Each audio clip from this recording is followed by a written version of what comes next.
If you're struggling to focus, then there is one principle that might really help you. I came across this in Nir Eyal's book Indistractable, which is basically a book about how to become indistractable. He talks about how the phone and social media notifications and all that kind of stuff is stealing our... Whoa, hold on. This part about internal triggers, my mind is blown.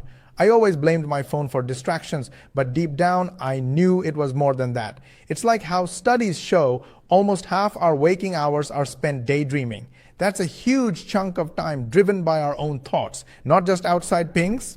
attention span and getting us distracted. But what is interesting is that he cites a bunch of studies that basically show that internal triggers are like 5 times more likely to cause us to lose focus compared to external triggers. So like 20% of the time that we struggle to focus, it's because of some kind of external notification or whatever. But actually 80% of the time, it's usually because there is... He just nailed it. That uncomfortable feeling. That's the real problem. I used to run from it right into distractions.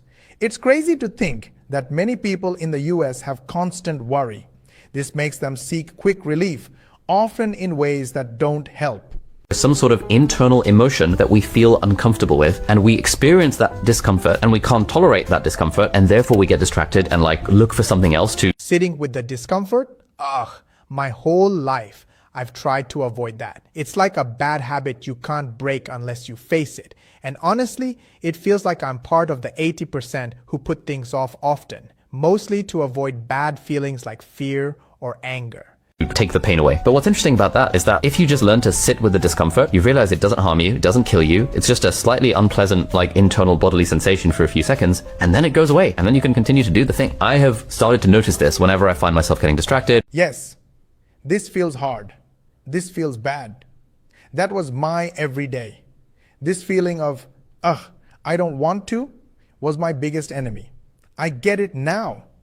It's that inner fight that 60% of adults often feel when trying to do tasks they don't like but have to do.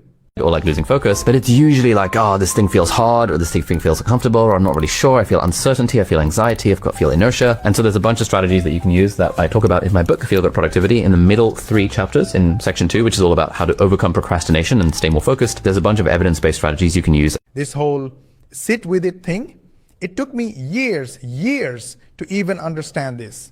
And trust me, it wasn't fun figuring it out alone. You need these skills. Studies show that being mindful, which means sitting with bad feelings, can greatly lower stress and help you handle your emotions better.